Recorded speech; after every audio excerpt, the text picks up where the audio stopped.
Diptyque Laurent is back with me here on set now to look at the main stories in the international press. And Dipty, let's start with Condé Nast. That's the fashion media giant who have dropped one of its major photographers over sexual assault allegations. Well, this story is making headlines or making waves across the world, Thomas, really in wake of the Harvey Weinstein scandal. Terry Richardson, he's like the photographer to the stars. He's basically shot everyone from Kate Moss to the Obamas to Beyonce. Well, he's been dropped by Condé Nast, which publishes notably Vogue and Vanity Fair. The South China Morning Post explains that his trademark, quote, porno chic style is highly sexualized, but he's been accused of sexually harassing or even raping models for over 2 decades, which he denies. But is this gesture really does it make a case for too little, too late? Well, that's what this writer from the Washington Post thinks. The Richardson scandal has been going on for years. And if you look back into articles from the media, you'll see it's been reported on time and time again. So why now? Well, for this writer, it's really because of the Weinstein scandal. And essentially, the fashion industry are trying to cover their tracks.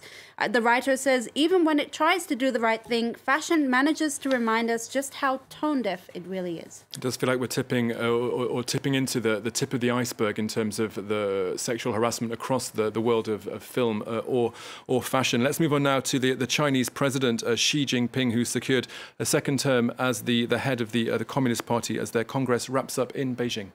Not surprisingly, it's on the front page of the China Daily, the newspaper there. It's also fodder for some cartoonists. Let's look at the Times cartoonist who calls it madness, a blast from the past. Here you see Xi Jinping literally going back into the past alongside other communist dictators like Chairman Mao, Joseph Stalin, Lenin, and Karl Marx. Now, the Communist Party has elected him as their leader for the next 5 years and enshrined his name into their constitution as well as his doctrine, really elevating him to a status much like Chairman Mao. It's a new leadership and new goals, the China Daily says on its front page. Some might say it's pretty much the same of the old. In its editorial, the paper says the party is showing confidence in Xi's thought for a new era. Things aren't so rosy in the foreign press with regards to this Congress. Well, we've been looking at one article from the Wall Street Journal, which are pretty critical about what they call a concentration of power into Xi Jinping's hands. Under Xi, power, I quote, as it is exercised is ruthless, preemptory, and cloaked. Andrew Brown writes, however Xi describes his new era, it's begun in the shadows, while the British daily The Guardian is just as scathing, accusing the Chinese leader of forgetting his upbringing, a brutal upbringing under Chairman Mao's Cultural Revolution. It's an experience that Mr. Xi himself has said has shaped his future, yet he's dismantling the changes designed to safeguard the country from such a future disaster. Okay, let's stay now with the British Guardian. Journalists there have interviewed Saudi Arabia's Crown Prince. Mohammed bin Salman has given an interview to The Guardian telling the paper that he wants the country to return to quote-unquote moderate Islam. We've seen some changes in the kingdom, like women being given the right to drive and the lessened powers of the religious police.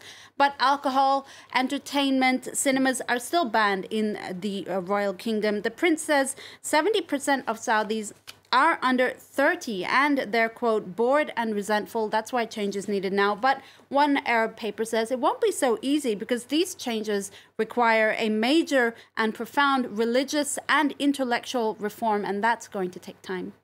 Okay, let's move on now to a massive story in Belgium. That surrounds a deathbed confession of one former cop that's reopened a whole investigation into one of the country's most feared criminal gangs. Well, this is a crazy story, Thomas. In fact, they're called the Crazy Brabant Killers. That's how they were known. They were a Belgian robbery gang made up that killed 28 people in the 1980s and terrorized Brussels and surrounding towns. The identity of the gang's fearsome members has never really been known until now. A man confessed to being one of the gang's members, nicknamed the Giant. He made this confession on his deathbed 2 years ago, and the man's brother has just revealed the information. Alongside the Giant, there was also 2 other gang members known as Old Man and the Killer.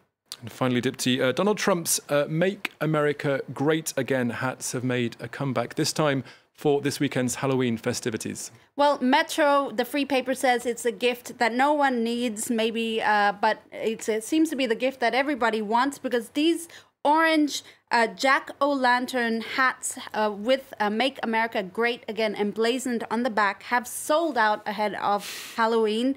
They've made, well, the official Trump store has brought out his famous slogan to celebrate Halloween. These hats, of course, are proudly produced in America. That's what he said. They've all sold out, though, so if you're hoping to dress up as Trump this Halloween, you'll have to find something else. No chance of me donning one of those hats. I'll have to pull out an old witch's cloak or a broom or something for this Halloween. Or a pumpkin. Diptyque Laurent with the International Press Review. Thank you very much.